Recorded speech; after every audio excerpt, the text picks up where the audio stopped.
guys, and welcome to a Betwixt the Books review. Today we're going to be talking about Sarah J Maas's House of Earth and Blood, which is the first book in the Crescent City series, even though, for whatever reason, the cover of the book makes it seem like the title of the book is Crescent City.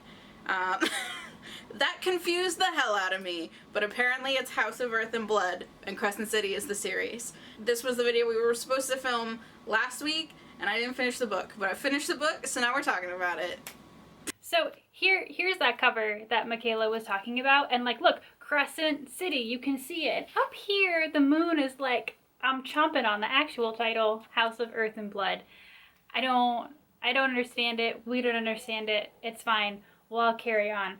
As you guys know, I am a massive Sarah J Maas fan. If you don't know how massive, I have a Rattle the Stars tattoo on my shoulder. The Rattle the Stars is a quote from her Throne of Glass series, and on my favorites bookshelf, which is up here in my bedroom, the top shelf is almost entirely Sarah J Maas books.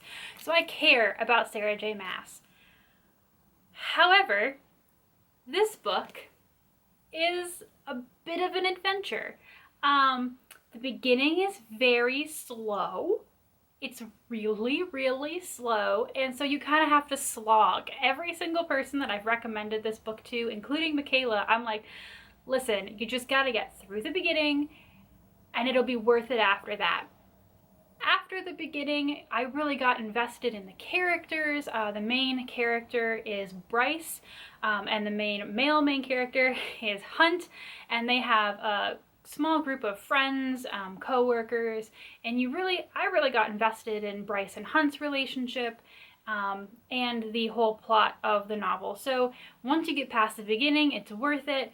It has a few writing quirks for me that we'll talk about in a minute.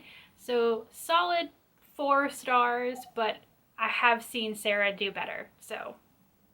I, on the other hand, have nothing against Sarah J Maas. I think I've only read the first Throne of Glass book. I have not read any of the other ones, so I'm less familiar with her writing style, but I trust Gretchen's opinion on her writing style.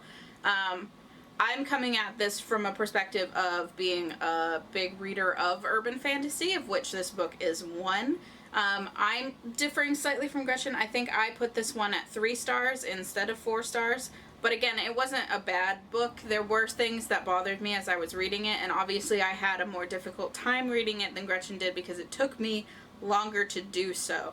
But outside of that, it was fine. You know, if you like urban fantasy, pick it up. It's going to be fine. It fits right in the genre pretty smoothly. If it's something you enjoy, you'll enjoy it as well. I didn't have any major qualms with it, just a couple of, like she said, writing quirks that bothered us as people. She says that the first part of the book is slow. I would argue it is unnecessary.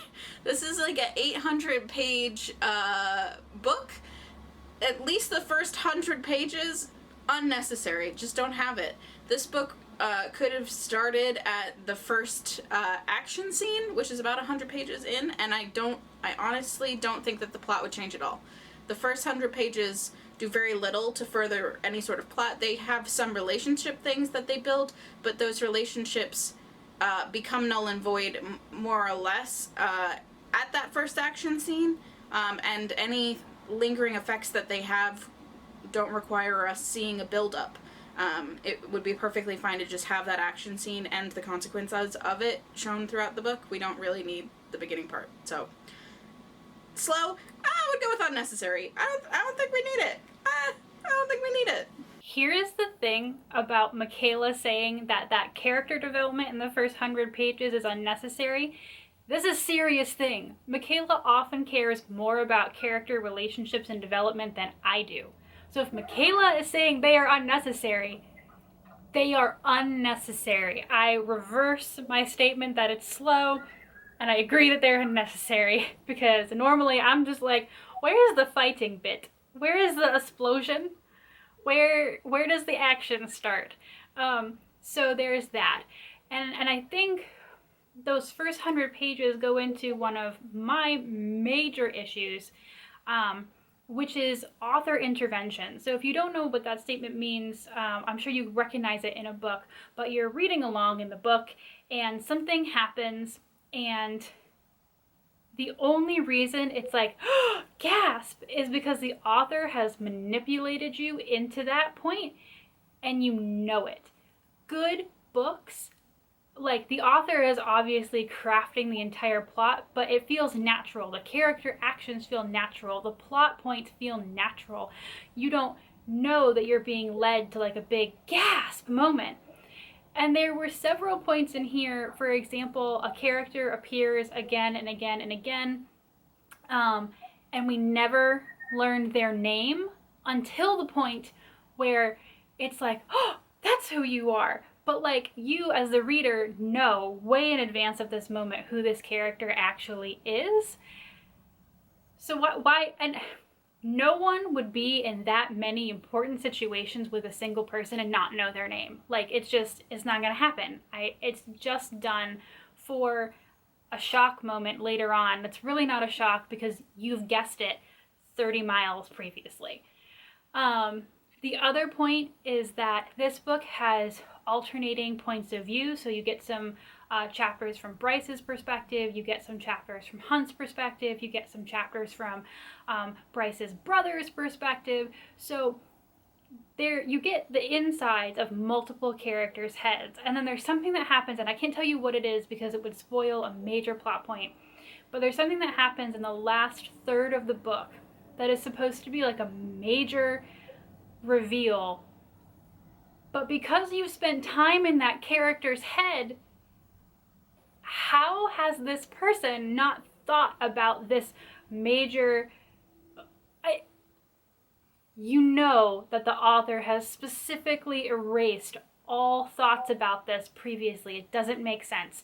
If you're going towards something that drastic, you're thinking about it. So it hurts because these are like basic writing things that you would think would be caught in editing and things that could be fixed, but they weren't. And literally, I was telling Michaela when I got to that major one in the last third of the book, I like had an office moment where I'm like reading, and I got to that point and I literally just put it down and like stared into a non-existent camera like, Sarah, how could you do this to me? So not super happy with that. The other little bit of writing quirk that I had mentioned, and this might not be such a big thing, I listened to a lot of the book on audio. I started it, reading it physically, listened to most of the latter parts of it as audio, but there is a lot of swearing to the point where every single character, I believe, says the word fuck multiple times. There was one point where we counted and the word fuck was used 9 times in one chapter.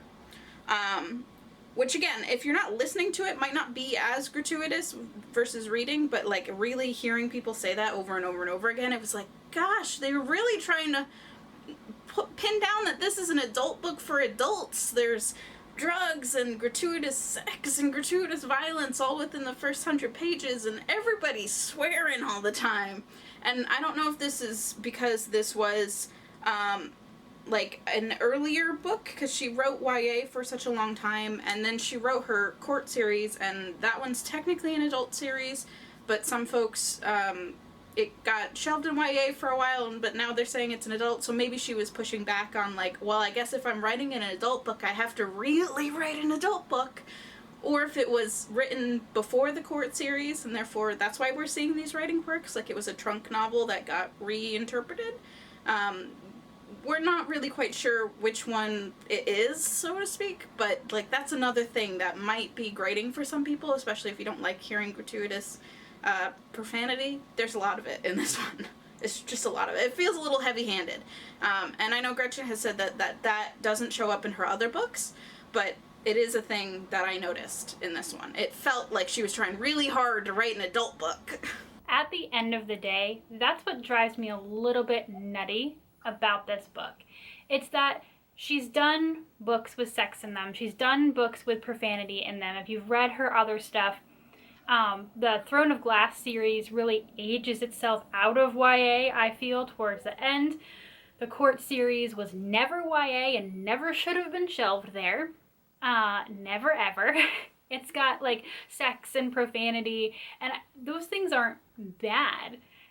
For me, I don't necessarily care if they show up, but like Michaela says, this book just seems to be trying so hard.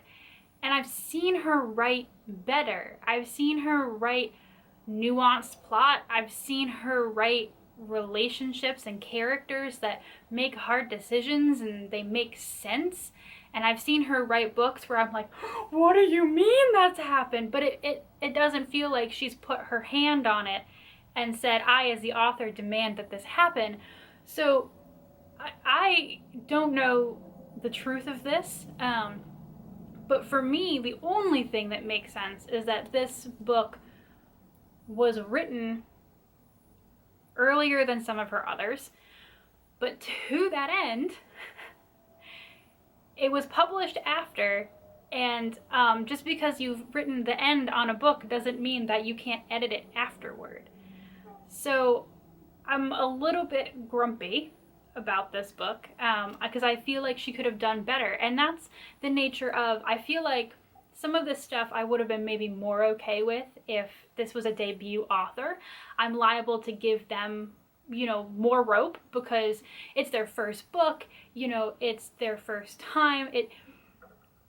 Even if it's not the first novel they've ever written, if it's their debut, the first book they've gotten published, the first time they've worked with an editor, whatever it is, I give them more room. This is not Sarah's first book.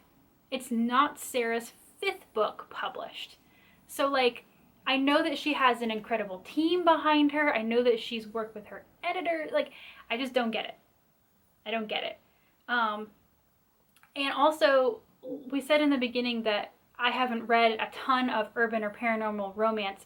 Weirdly, in the time that it took Michaela to read this book, I've read about a dozen, and this book just feels like it's just trying so hard to be one of those books.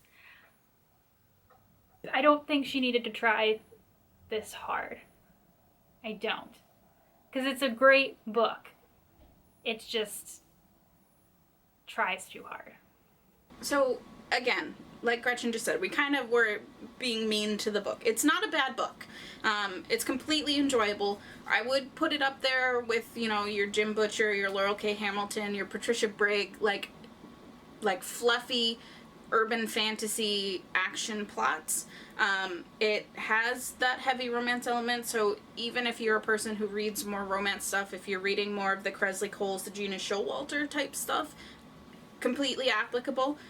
There's a lot of like those beats that you'll see in those books. Like it still has those beats. So if that's what you enjoy, that sort of romance arc, if you enjoy urban fantasy worlds, it definitely has great world building, and the lore in there is really interesting. It's not something that I would put down and say I'm never going to read another Sarah J Maas book. It's just something that both of us were like, this is an established author who we've seen do better. Like, what? This is a little weird. It could be a fluke. The second book, I think, is due to come out next fall. So, I mean, I'm completely willing to read the next book in the series because, again, I do read quite a bit of urban fantasy and do enjoy it. So, I don't know. That's something to think about. But yeah, it's not a bad book. If you like those other authors, like, pick it up. It's good. It's urban fantasy. It's what it is. It just had a couple of things that, like, tweaked us as readers, and maybe they won't bother you as much. And that's the thing for me.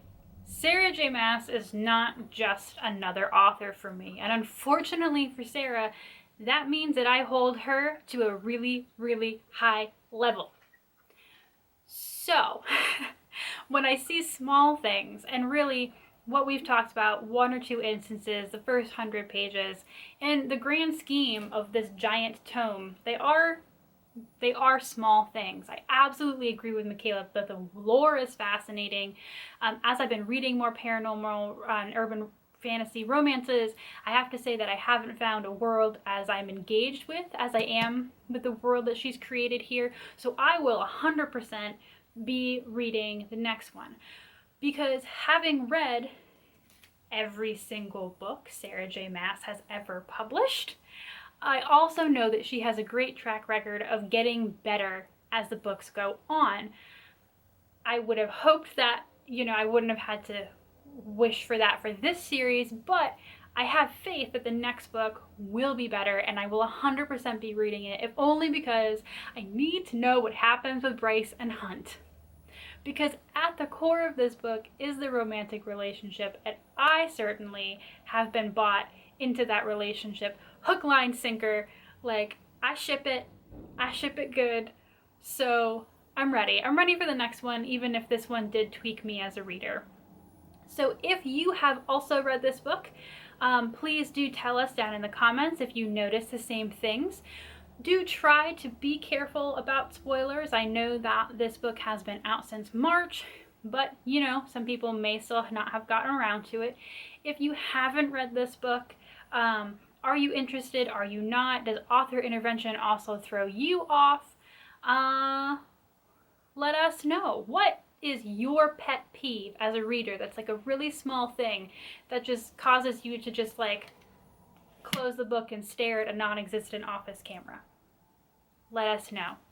We are so happy to have been doing this review for you guys. I love reading books with Michaela, and I can happily say that we have also chosen our next Betwixt the Books review. I'm not going to tell you what it is though, because we don't know how long it'll take us to read it and review it, because we are consistent like that. So thanks for joining us. Can't wait to see you next time, and stay safe, stay happy, stay warm, because I'm freezing and about to go put on a sweater. Bye!